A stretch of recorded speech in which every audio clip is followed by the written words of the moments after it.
Guys, samahan niyo po ako ngayon dito, no?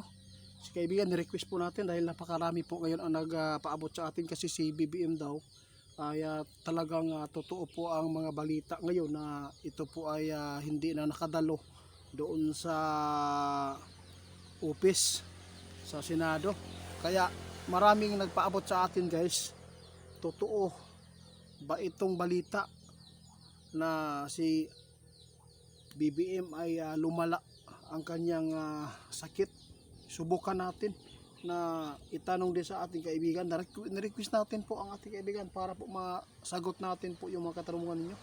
Kaibigan, mayroon na po kaming gusto kong malaman po sa inyo kung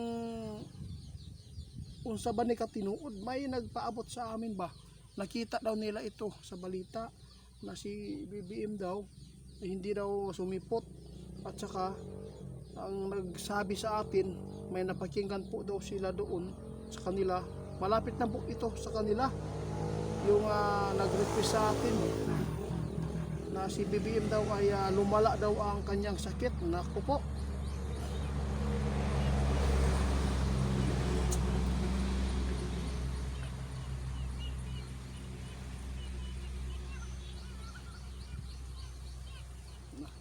guys, ito ang sabi ng ating kaibigan sa lahat po na nagtatanong, at lalo na po yun ang nag-request sa atin.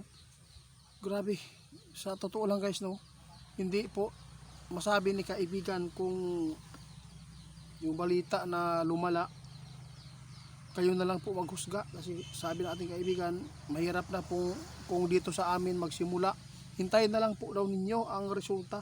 Hindi naman po ito maitago Basta mayroon na po si kaibigan, mayroon na po kami ipinapaabot doon tungkol po sa kalagayan ni BBM, no. Delikado po ang kanyang termino kung hindi po niya ayusin ang kanyang sarili. Kahit pa po ipaabot pa ni Claire Castro ang kanyang tungkol po kay BBM, kasi nakasama po daw niya si BBM. Pinuntahan po daw niya doon sa bahay na malusog naman daw, hindi naman mga fake news lang po daw yung ipinapaabot.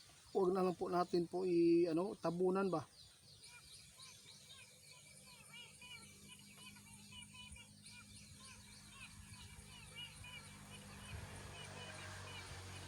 Kaawa, guys. Ito ang nakita ni kaibigan. Sa totoo lang, kahit sabihin man nila ay okay, kahit pinuntahan man ni Claire Castro yung nagpaabot sa atin, ma'am, totoo po yun, no? Hindi po maganda po ang sakit ni BBM. Ay ngayon ay nagpapatuloy pa rin sa paggagamot, at sinabi ng ating kaibigan ngayon na walang ibang paraan doon, tulungan na lang na ipanalangin para mapatawad pa, dahil po kung ano man po ang mga ginagawa dito sa mundo ng mga kakulangan, lahat man tayo may kakulangan po, hindi naman tayo perpekto. Ang sa amin lang dito, matugunan namin yung nagpaabot. Sa totoo lang, kahit itago man nyo yan, malalaman pa rin yan sa publiko. Sa totoo lang, hirap na po si BBM po sa kanyang sakit ngayon. Sana makasurvive ito hanggang matapos ang termino. Pero pag hindi ito ayusin, sabi ng ating kaibigan, delikado na hindi matatapos ang termino. Kasi yung sakit na yan, pwedeng magiging cancer. Kaibigan, totoo yan, kaibigan. Yung sakit niya, kung hindi maagapan, pwedeng magiging cancer po yan.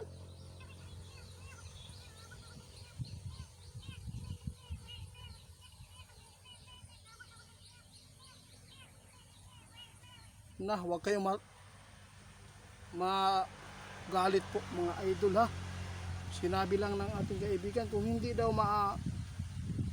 maagapan agad yan, pwedeng magiging cancer po yan kung hindi yan maayos agad yung intestine, yung bituka. Naku po, sa lahat ng makapanood sa amin, hindi po natin alam itong patutunguhan natin kahit pa sabihin man po ng mga kaibigan ito nakikita, kung hindi naman po yan gusto ng nasa taas na hindi pahintulutan na ito po yung mangyari, hindi talaga yan. Pero yung mga nagtatanong sa amin, tinutugunan lang po namin. Ito po ang mga nakita ng ating kaibigan na impormasyon na pwede pala magiging cancer kapag hindi maagapan.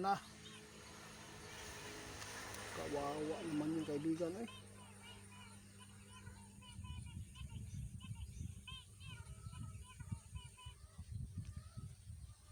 medyo nalungkot tayo guys.